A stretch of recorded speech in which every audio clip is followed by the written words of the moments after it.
एक महाराष्ट्र में कृष्णा नदी के तीर पर करहाड नामक एक गांव है। वहां एक ब्राह्मण रहते थे। उनके घर में केवल 4 लोग थे।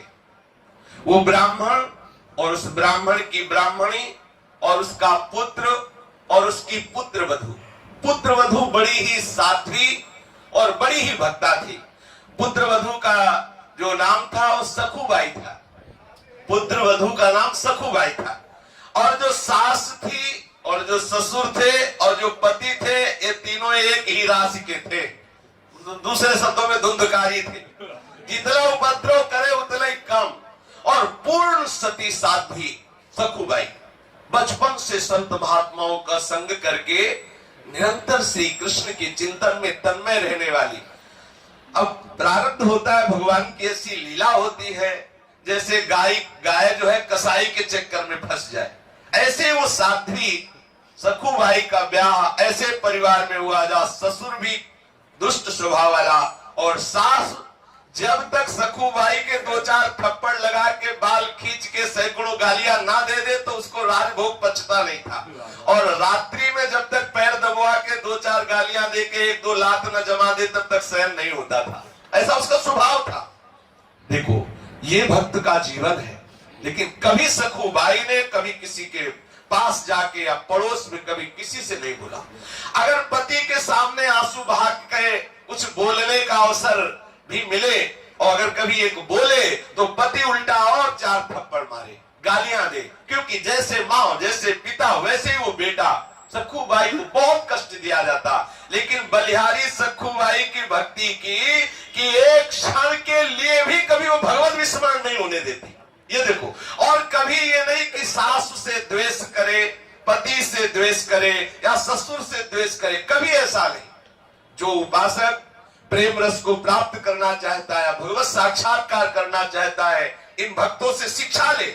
उसी घर में रह के और सब कार्य, ससुर स्नान करेगा तो पानी सखुबाई को भरना है, उसके कपड़े सखुबाई को धोने हैं, सास के कपड़े धोने हैं, पति के कपड़े धोने हैं, सबको भोजन बनाना, सबके बर्तन में, और बाद में जो जूठन बचे वो खाने को देना। और जब सखुबाई भगवत स्मरण करते हुए प्रसाद पावे तो सासू बैठ के जैसे लोरिया सुनाई जैसे गालियां सुनावे।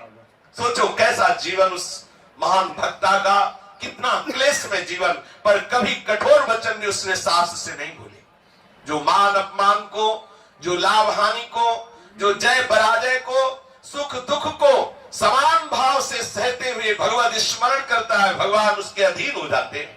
ये भक्ति का स्वरूप थोड़ा समझना है हमें। यदि हम अनुकूलता को भक्ति समझेंगे तो हमें भागना पड़ेगा, हमें महाअमृत पद से वंचित होना पड़ेगा, हमें ऐसे महासौंदर्य सिंधु प्रभु के दर्शन का अधिकार प्राप्त नहीं होगा। हमें मान अपमान समान रूप से सहना है, लाभ हानि समान रूप से सहना है, सुख दुख समान रूप से सहना है। और हमें देखना है कि मान के समय या अपमान के समय कहीं भगवत विस्मरण तो नहीं हो रहा। लाभ के समय या हानि के समय, दुख के समय या सुख के समय कहीं हम प्यारे को अपने भूल तो नहीं रहे हैं। हमें सदैव अपने प्यारे के स्मरण में रहना है। सखुबाई को पीटा जाता है, गालियां दी जाती है, क्लेशात्मक व्यवहार किया जाता है, लेकिन सखुबाई के हृदय में ऐसा विठ्ठल बसे हुए है कि इसका कोई प्रभाव नहीं पड़ता। वो अधिक दुष्टा अभिमानिनी कुटिला कठोर हृदया जो सास है, ऐसी परम भागवत परम दयालु श्री सखुबाई को प्रति क्षण क्लेश दे रही है। और तीनों एक से बढ़कर मनमानी क्लेश देते, शक्ति भर के जितनी ताकत है सखुबाई को सताते, उनको सताने में सुख मिलता। शरीर सूख रहा है सखुबाई का, फटे पुराने कपड़े पहनने को मिलते हैं, रूखा सूखा खाने को मिलता है, प्रतिक्षण डांट पिटाई, लेकिन हर समय श्री कृष्ण का चिंतन। यह है भक्ति का स्वरूप। और ऐसे ही भक्तों के जीवन में अद्भुत घटनाएं घटती है जिनका यश गान किया जाता है। प्रातः काल से लेकर रात को सबके सो जाने के बाद तक सखुबाई के लिए घर का काम पड़ा रहता। मशीन की भांति बिना विश्राम किए वो काम करती। सखुबाई का शरीर बहुत कृश होने लगा। बिना आलस्य के, बिना थकावट के, कष्ट सहते हुए भी सबको सुख पहुंचाना, सबकी सेवा में मगन रहना और श्याम सुंदर त्रिभुवन मोहन लालजू का अखंड ध्यान और जिह्वा से विठ्ठल विठ्ठल विठ्ठल, कृष्ण कृष्ण कृष्ण, गोविंद गोविंद, ये सदैव नाम उच्चारण होना। घर के काम काज को ऐसा नहीं कि बेमन करे, सुचारू पूर्वक जैसा होना चाहिए वैसा, और दिन में 10-20 बार सखू को उसके माँ और उसके पति गालियां देते, पीटते। ऐसा आश्चर्य की बात नहीं है। भागमती बाई के लिए भी आया है कि राजा उनके ऊपर बिस्तर लगा के सोता और कोड़ों से मारता। भागमती बाई जिनका यश गाया जाता है। ये भक्तों के जीवन में ऐसे विचित्र विचित्र लीलाएं आती है कि यदि ये साधारण भक्त सुने तो उनको भय लगे कि भक्ति में ऐसा भी होता है क्या। हम तो सुनते थे चकाचक आनंद 56 भोग प्रसाद पाओ, यहाँ तो कोड़ों का भोग लग रहा है, यहाँ तो बड़ा क्लेश लग रहा है। अरे ये उन चरम सीमा के भक्तों की बात है जिनका उदाहरण दिया जाता है। अगर बच्चा 5 किलो उठाता है तो पिता 2 कुंतल उठाने के लिए नहीं कहता। अपने लोग जितने लायक है उतने ही प्रभु हमारे साथ व्यवहार करेंगे। श्री सखूबाई अपने शील और स्वभाव को निरंतर प्रभु के चिंतन के अनुसार ऐसा शांत बनाए हुए थी कि चाहे कितना भी प्रतिकार हो, कभी वो सास से लौटकर जवाब नहीं दिया। सास के सामने वो कभी जवाब नहीं खोलती। पति के सामने 2 बूंद आंसू निकालने का अवसर उसके पास नहीं था, क्योंकि पति सास से भी ज्यादा कर्कश था। अधिक क्या, निर्दय हृदया पिशाचिनी वो सास सखू को पेट भर भोजन भी न देती। घर में अनेक पदार्थ उससे बनवाती, अच्छे अच्छे पदार्थ पाती और अपने लिए रख लेती आगे के लिए, लेकिन सखूबाई को वही रूखा सूखा बासी पवाती। पुत्र, माँ और ससुर तीनों भरपेट पाते, सखूबाई को भरपेट भोजन भी नहीं। इतना होने पर सखू अपने दारुण दुख को श्री भगवान की कृपा का अनुभव करते हुए आनंदित होकर के सहती। सखू की दशा पर गांव के स्त्री पुरुषों को बहुत तरस आता, पर किसी की हिम्मत नहीं होती कि कोई समझा सके। ब्राह्मणी के डर से कोई सखू से बात भी नहीं कर सकता था। सखूबाई मन ही मन भगवत कृपा का अनुभव करती हुई सोचती, कितने कृपालु हैं श्री कृष्ण। देखो ये भक्त का स्वभाव, कितने कृपालु हैं। यदि पति हमसे प्यार करता तो श्री कृष्ण के प्यार में बाधा पड़ जाती। यदि सास हमें प्यार करती, ससुर प्यार करते तो इनमें मन बंटता। सखूबाई एकांत होकर यही सोचती, कितने कृपालु श्री कृष्ण है कि हमें ऐसा ऐसा परिवार दिया है कि मेरा मन केवल श्री कृष्ण में लगेगा, इनमें लगेगा ही नहीं। ये कितनी कृपा है। देखो भक्त हर परिस्थिति में आनंदित रहता है, कृपा का अनुभव करता है। यदि श्री कृष्ण की कृपा ना होती तो मैं मोहवश ससुर, सास और पति के मोह जाल में फंस जाती। कितनी कृपा हमारे प्रीतम हमारे ऊपर करते हैं। एक दिन किसी पड़ोसिन ने अवसर पाकर भाग करके सखूबाई के पास जाके पूछा, बहन इतना कष्ट दिया जाता है और तू कोई उपाय नहीं करती, तेरे नैहर में कोई है नहीं क्या? तू इतना दुख भोगती है, क्या तेरे नैहर वाले कोई खबर, कोई ऐसा उपाय करके कि आपको ये कष्ट से बचा ले? कोई है नहीं, न कोई खबर लेने आता है, न कोई तुम्हारा सहयोग करता है। सखू ने मुस्कुराते हुए कहा, जानती हूँ मेरा नैहर कहाँ है? कहाँ है? पंढरपुर में। और मेरे नैहर वाले कौन जानते हो? विठ्ठल और रुक्मिणी जी। विठ्ठल और रुक्मिणी जी और सखी, उनके बहुत बड़ा परिवार है, असंख्य संतानें हैं। हमें लगता है कि वो असंख्य संतानों की व्यवस्था में भूले हुए हैं, इसीलिए मुझ गर्विणी की तरफ वो खोज खबर लेने नहीं आ पा रहे, पर उनकी बहुत कृपा है हमारे ऊपर। अब वो बेचारी पड़ोसनी क्या समझे कि किस दशा में, किस भाव में किनको बोल रही है। पंढरपुर महाराष्ट्र का एक प्रसिद्ध धाम है। यही आषाढ़ शुक्ला एकादशी को बड़ा भारी मेला लगता है। भगवान पंढरीनाथ श्री विठ्ठल के दर्शनार्थ लाखों नर नारी दूर दूर से भगवान नाम कीर्तन करते हुए, नृत्य करते हुए उत्साह पूर्वक पंढरपुर की यात्रा करते हैं। जब यात्रा का दिन आया, भक्तों की मंडलियां कीर्तन करते हुए पंढरपुर के लिए चारों ओर दल बना बना करके सब नाचते हुए जाने लगे। कोई मृदंग में, करताल में सुंदर भाव विभोर होकर के स्वर निकाल रहे, कोई झांझ बजा रहे, कोई नाम घोष कर रहे, कोई नाच रहे, कोई पैरों में घुंघरू बांध करके मतवाले होकर के ताल में ताल मिला रहे, श्री हरि के गुणगान, हरि के लीला चरित्रों का गान करते हुए भक्तों की मंडली को देख करके सखुबाई के हृदय का बांध टूट गया। विचार किया, क्या करूं, हमारे प्रीतम का ऐसा बड़ा उत्सव हो रहा है, उसमें जाकर के मैं मिल नहीं सकती, इतने यहाँ विरोध है। तो करहाड़ उसके गांव से बड़ी बड़ी मंडलियां जा रही थी। सखुबाई को पानी भरने के लिए कृष्णा नदी में जाना होता था। घड़ा लिया और कृष्णा नदी में जल भरने के बहाने निकली। प्रेमी भक्तों के संकीर्तन दल को देखकर सखु के हृदय में प्रेम उमड़ा और घड़ा वहीं रख दिया। पंढरपुर जाने की प्रबल इच्छा करके भक्तों की मंडली में गई। विचार किया कि अगर सास से पूछेंगे तो पिटाई ही होगी, सास ससुर पति कोई जाने तो देगा नहीं। घड़ा नदी के किनारे रख दिया और भक्तों की मंडली में चली गई। अब सखुबाई संत मंडली में जा रही, पड़ोसी ने देखा कुछ ऐसे होते हैं जलने वाले, वो बस कुछ लोग ऐसे होते हैं जिनका सीसी कैमरा केवल भक्तों के ऊपर होता है। कब छीका, कब पाया, कब बैठे, कब उठे, वो पूरा उनसे पूछ लीजिए। कब कौन सा दोष हुआ वो पूरा उनको पता होता है। ऐसे ही वहां भी थे। दौड़ के जाके सास से कहा, अरे देख तेरी बहू संतों के साथ मंडली में भाग गई, वो तो जा रही है। अब सास ने अपने बेटे से कहा कि देख मैं कहती थी वो है दुष्ट, नहीं माना, जा जल्दी जा। अब बड़े बड़े डंडे निकाले सास ने भी, पति ने, और दौड़ लगाई। जाके देखा तो भक्तों के बीच में उन्मत्त हो रही है सखुबाई, नाम कीर्तन और बड़ा आह्लाद हो रहा है। अपने प्रीतम के दर्शन के लिए विशेष इच्छुक है। और जैसे जहरीली नागिन फुफकार मारते हुए जाए, वैसे ही लड़के के साथ वो सास वहां से भागती हुई आई।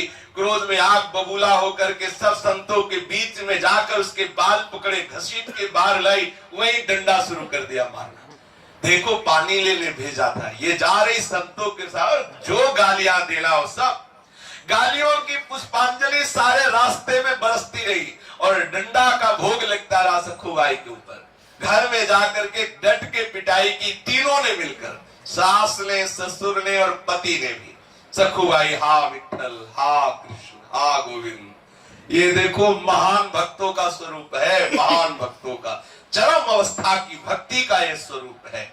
मीराबाई, करमेती बाई, जितने रत्नावती, जितने बड़े बड़े भक्ति स्वरूपाए सखियां हुई है और जो बड़े बड़े भक्त हुए हैं, इनके जीवन में भगवान ने ऐसी प्रतिकूलता की कृपा की वर्षा की जो साधारण सुनकर कांप जाए। अब सोचो, तीनों ने मिलकर डट के पीटा और सास कहती है, अरे अभी ये मामूली मार है, इससे मानने वाली नहीं, ऐसा पीटो कि ये चलने लायक न रहे, नहीं फिर भाग जाएगी, ये फिर पंढरपुर की यात्रा करेगी। और सुनो, अभी 2 सप्ताह है पंढरपुर की यात्रा की, इसको जकड़ करके खंभे में बांध दो, बिल्कुल 2 सप्ताह ना रोटी ना पानी, और रोज इसकी पिटाई करो, तब ये मानेगी।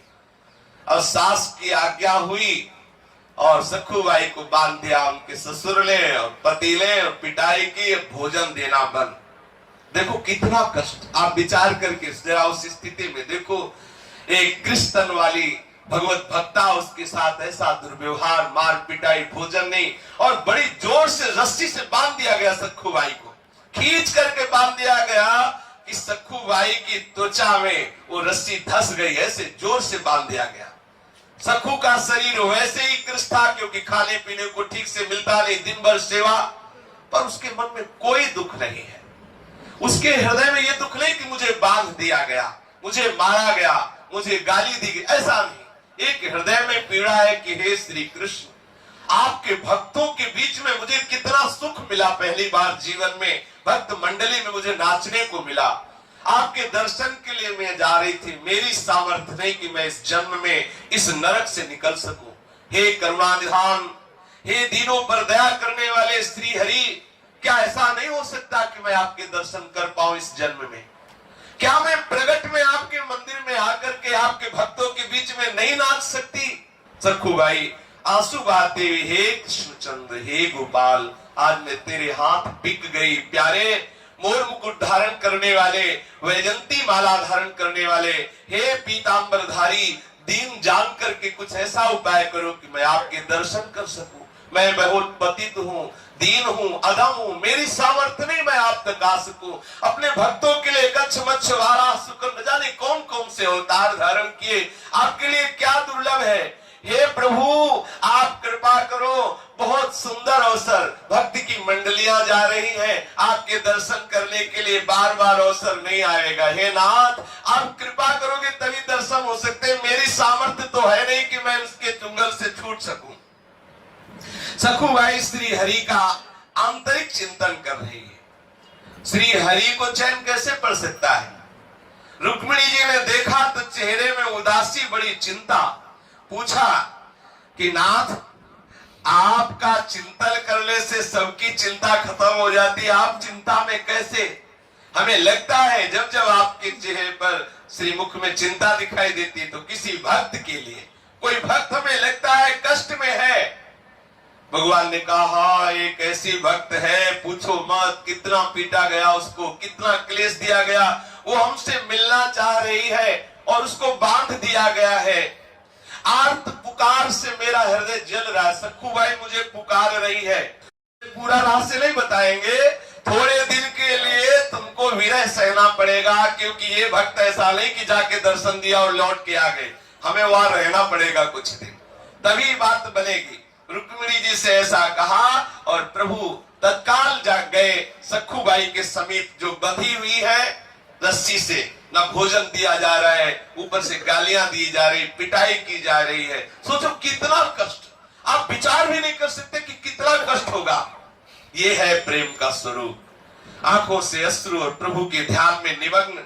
इतने में सामने से देखा एक सुंदर नवयुवती है और कह रही सखुबाई, सखुबाई तुमको पंढरपुर जाने की बहुत चाह थी। ये वही है जो अभी रुक्मिणी जी से बात करके आ रहे हैं। इनको रखने में कोई भी रूप क्या देर लगता है क्या। बहुत सुंदर नवयुवती का रूप रखा और बोले प्रभु सखुबाई मैंने सुना तुम पंढरपुर जाना चाहती हो, तो सुनो चलोगी हमारे साथ पंढरपुर। सखुबाई ने एकदम आंख खोली, देखा कि कोई प्यार से हमें बोले, यहाँ तो गालियां और डंडा चल रहे हैं। देखा और कहा सखी मुझ पापिनी के भाग्य में ऐसा कहा कि मैं भक्त मंडली के साथ पंढरपुर जाऊं। तुम देख तो रही हो मेरी दशा। स्त्री रूपी श्री ठाकुर जी ने कहा भाई तुम जानती नहीं हो, मैं तुम्हें बहुत समय से जानती हूँ, तुम हमारी बहुत प्रिय सखी हो, तुम भले हमें ना पहचानो, मैं जानती हूँ, तुम्हें बहुत जानती हूँ। उदास मत हो, जिसकी मैं सखी होती हूँ उसको कभी उदास मैं नहीं देख सकती। सखुबाई क्या समझे कि ये कौन से है, प्रभु कौन सा रूप धारण करने वाले है। देखो मैं तुम्हें छोड़ती हूँ और तुम भागो और जाओ मंडली के साथ। बोले हमारे सास भी पकड़ लेगी। बोले बिल्कुल नहीं, इसकी तो तुम चिंता ही मत करो। जल्दी जल्दी सखुबाई को, जो ठाकुर जी युवती रूप में गए थे, छोड़ दिया। सखुबाई को छोड़ा तो सखुबाई निकली और आप सखुबाई होकर रस्सी में बंध गए। आप ठाकुर जी सखुबाई का रूप धारण किया और सखुबाई के बदले में आप जैसे सखुबाई बंधी थी वैसे ही बंध गए ठाकुर जी। देखो कितनी सामर्थ्य है इनकी। लेकिन अगर भक्त इनके लिए बंधता है तो भक्ति के लिए बंध सकते हैं, ये दिखा रहे हैं प्रभु। अब ऐसा नहीं कि सखुबाई की पिटाई होती थी, इनकी पिटाई नहीं होती, इनकी भी हो रही, क्योंकि उनको तो पता ही नहीं होला कि भगवान है। भगवान सखुबाई के रूप में बंध गए, प्रेम पास में बंधे हुए ठाकुर जी। जैसा रूप सखुबाई का, जैसा पतला शरीर, जैसे कपड़े, जैसे बंधी थी बिल्कुल वैसे बंध गए। जिनका नाम स्मरण करने से माया का वो बंधन टूट जाता है, जो बड़े बड़े योगियों के लिए छोड़ना दुर्लभ है, वही सच्चिदानंद भगवान अपने भक्ति के लिए एक साधारण स्त्री की तरह बंध गए अपनी भक्ता सखुबाई के लिए। अब सखुबाई बड़े आनंदित होकर के भाग्यवान तो भक्तों की मंडलियां जा ही रही थी, भक्त मंडली में कीर्तन करते हुए वो श्री ठाकुर जी के दर्शन के लिए। सखुबाई बने जगन्नाथ, समस्त लोगों का पोषण करने वाले श्री विठ्ठल भगवान उसी में बंद। अब निर्दयी सास आती है और जाएगी पंढरपुर, हो 2-4 चाटे ठाकुर जी चुपचाप चाटे खा रहे हैं। सर्व सामर्थ, ये कोई न समझे कि ठाकुर जी के होकर के भक्त पीट रहे हैं तो भक्त के होकर प्रभु भी पीट रहे। देख लो सखुबाई की जगह ठाकुर जी बंधे, सास आती गालियां देती, थप्पड़ मारती है, ससुर आता है वो गालियां देती। अब आई लाइफ में कई दिन हो गए, भोजन नहीं मिला, पानी नहीं मिला, रोज पिटाई। अखिल लोग सामर्थ्यशाली प्रभु पिट रहे लेकिन कुछ बोल नहीं रहे। सखुबाई की तरह प्रभु सुशीला वधू की तरह आंसू बहाते हैं। 15 दिन बीत गए बंधे बंधे, जहां रोज बाल भोग और राज भोग और शयन भोग, वहां कोई भोग नहीं, रोज डंडा और गालियां खा रहे हैं।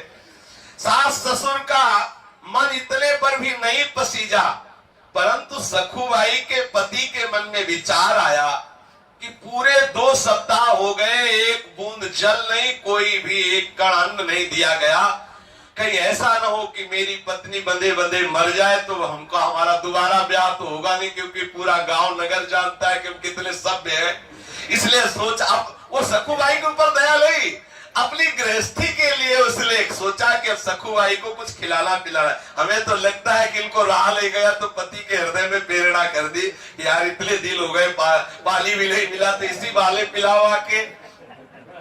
अब उसका पति बहुत प्यार करके गया, और जो ठाकुर जी सखुबाई बने हुए बंधे थे, ठाकुर जी के समीप जाकर के उसने दुलार किया और सखु रूपी भगवान के मुख पे हाथ फिरता हुआ कह रहा, तुम्हें बहुत कष्ट दिया गया, बहुत क्रूरता तुम्हारे ऊपर की गई, सारे बंधन खोला और एकांत में ले जाकर बहुत प्यार किया, सुंदर जल पिलाया, भोजन पाया, और कह रहा है कि देखो अब मैं क्या करूं, मेरे माता पिता इतने, ये आज तो दया की बात आ रही ना, वो इन्हीं के लिए यार, सखुबाई के ऊपर कभी नहीं आई दया, ये तो ठाकुर जी लीला बिहारी है। ऐसा भवबंधन का नाश करने वाले अनंत आनंद के समुद्र ठाकुर जी ठीक एक पतिव्रता की तरह ही चेष्टा कर रहे सखुबाई के पति से।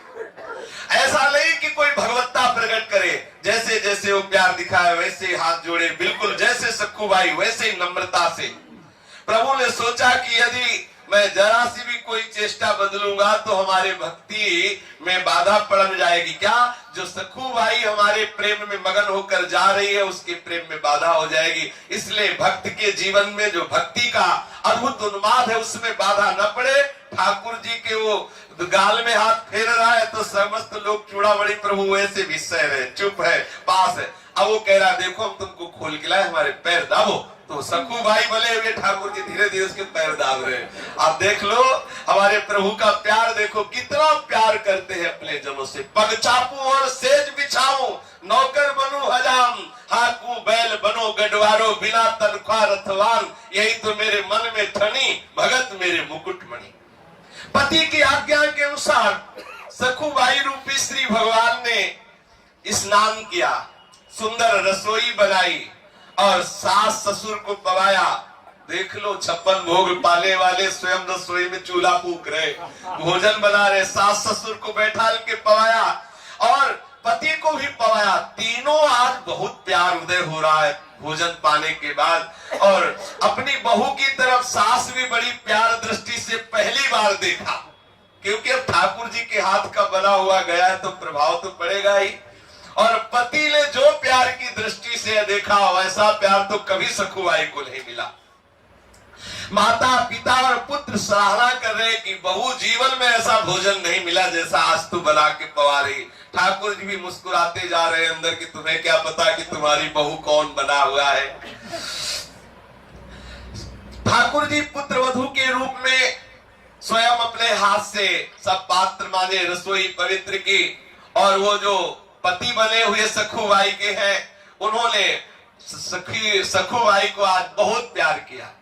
अब जैसे पत्नी को प्यार करते वैसे किया। अब यहाँ कोई रास विलास वाली बात तो है नहीं, घर गृहस्थी की बात है। ठाकुर जी बिल्कुल एक साथी पत्नी की देख लो क्या कर सकते हो अपने भक्ति के लिए, क्या नहीं कर सकते। दोनों बातों पर विचार करके देखो कितने महान होते हुए आप चाहते तो अपना ऐश्वर्य प्रकट कर सकते थे, लेकिन नहीं, पैर दाब रहे, बर्तन मांज रहे, रसोई बना रहे, पवा रहे, जैसा पति आज्ञा करता वैसा सेवा कर रहे। बर्तन मांजना, चौका देना, सास के पैर दबाना, सारे कार्य बड़ी चतुरता पूर्वक चतुर चूड़ामणि श्री ठाकुर जी महाराज कर रहे हैं।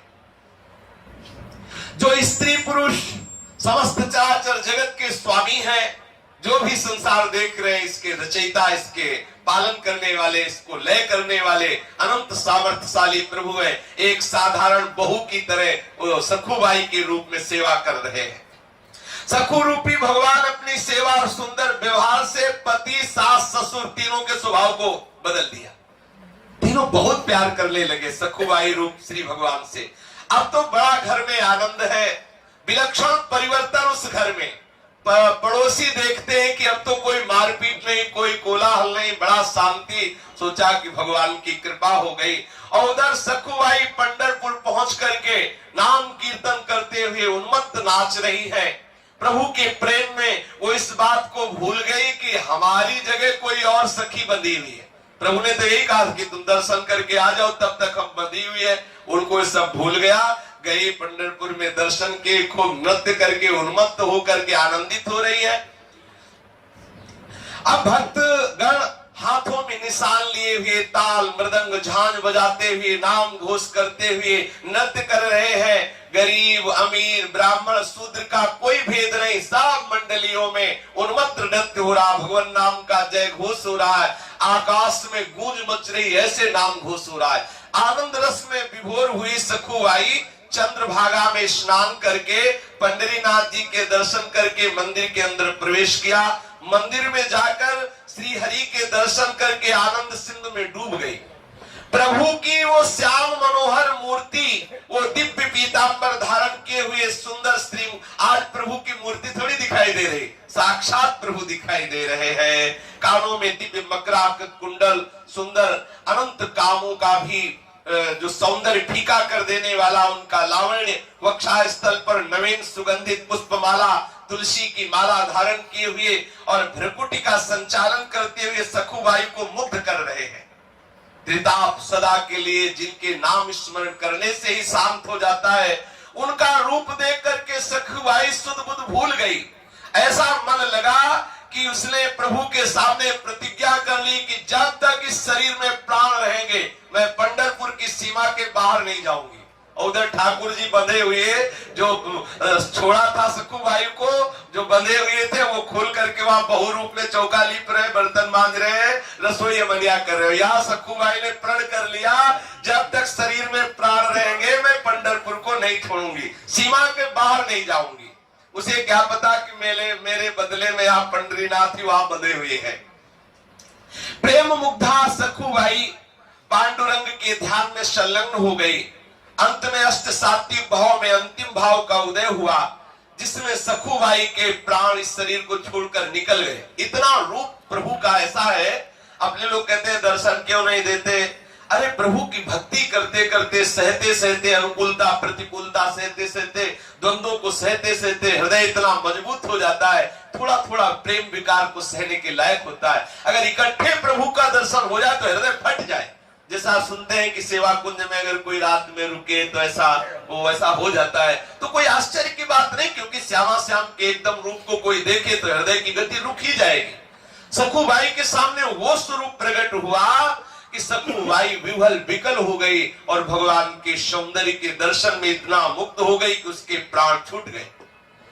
अब दैव संयोग से यात्रा करने को आए हुए करहार के निकटवर्ती किवल नामक गांव का एक ब्राह्मण उस मंडली में आया हुआ था।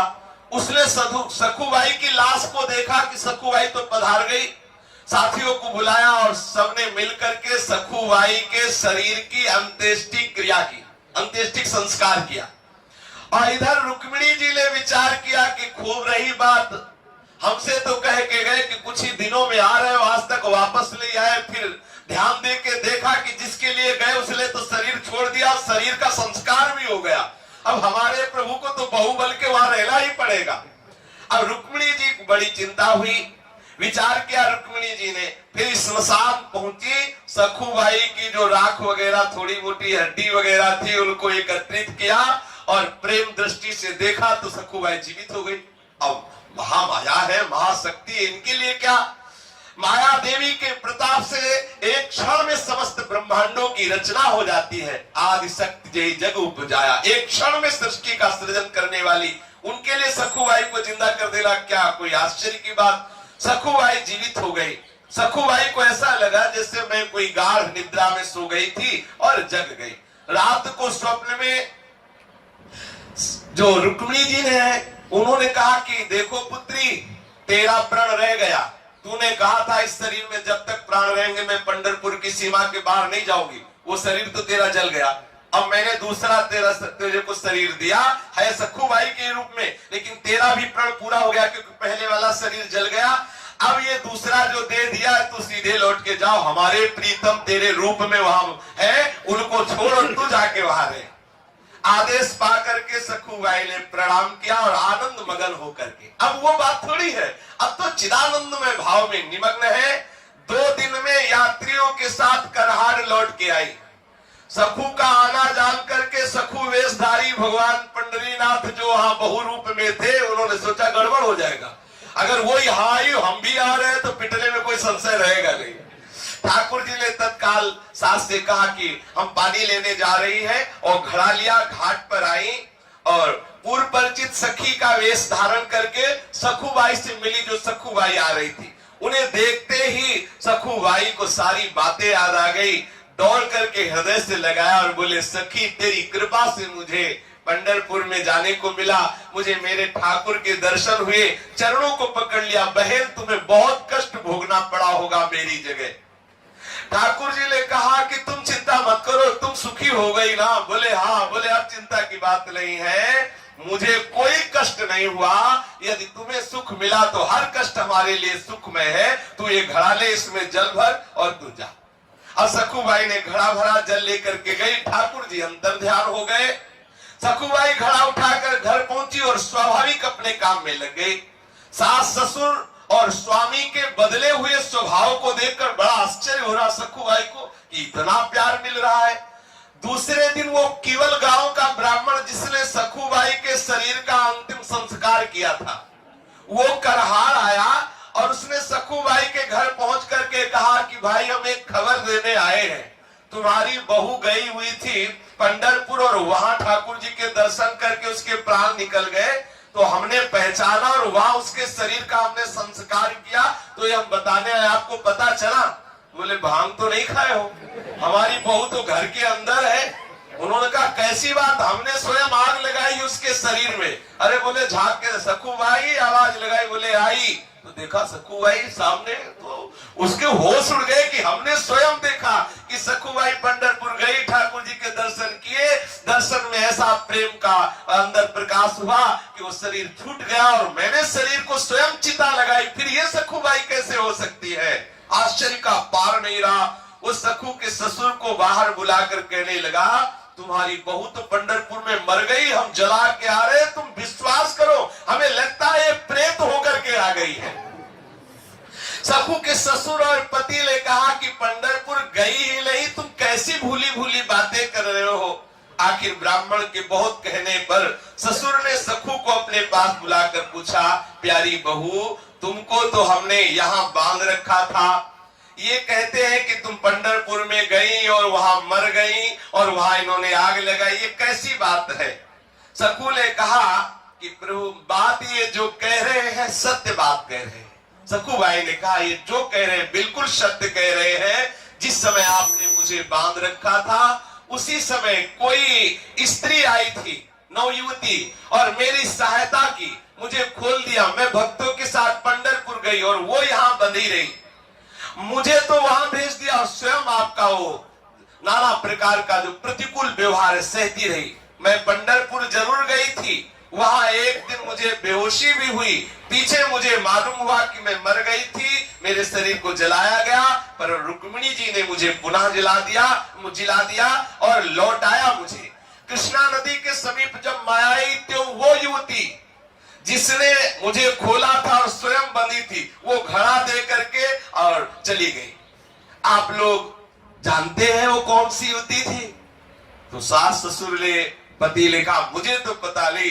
बोले जब चली गई तब मुझे पता चला कि वो मेरे पांडुरंगा ही थे, मेरे प्रभु ही थे। बाद में पता, और ये ऐसे है कि ये पता नहीं लगने देते सामने, बाद में जरूर अनुभव कराते हैं कि मैं ही था। आप लोगों का बड़ा सौभाग्य। सखूबाई ने कहा कि आपको हमारे इष्ट के दर्शन हो गए। ये सुनते ही सखुबाई के सास, ससुर और पति ये सब सखुबाई के चरणों में गिर पड़े कि मैंने तुम्हें पहचाना नहीं। हमारे घर में ऐसी परम भक्ता, परम साध्वी जिसके अधीन श्री भगवान है, मैंने तुम्हें बहुत सताया, बेटी हम पर कृपा करो। सखुबाई ने सास, ससुर और पति को भक्ति का उपदेश किया। तीनों भजन परायण होकर सखुबाई की कृपा से भगवत धाम को प्राप्त हुए। यदि उपासक भक्ति मार्ग में आगे बढ़ रहा है तो प्रतिकूलता आए तो आनंदित होना कि हरि आने वाले हैं। जब जब प्रतिकूलता जिस भक्त के जीवन में आई तो भगवान का एक ऐसा अवतार हुआ जो न पुराणों में लिखा है न शास्त्रों में लिखा है। ऐसा अवतार होता है, भक्त के लिए पर्सनल अवतार होता है। हमारे हरि हर क्षण देख रहे हैं हमें। कभी निराश मत होना, चाहे जितना दुख आवे, चाहे जितना क्लेश आवे। दुख देने वाले और क्लेश देने वाले को कभी क्लेश देने का विचार न करना, आनंदित होकर सहना, तो हरि कृपा करके आएंगे और हृदय से लगा लेंगे। हमारा जन्म जन्म का दुख दूर हो जाएगा। श्री राधा वल्लभ लाल की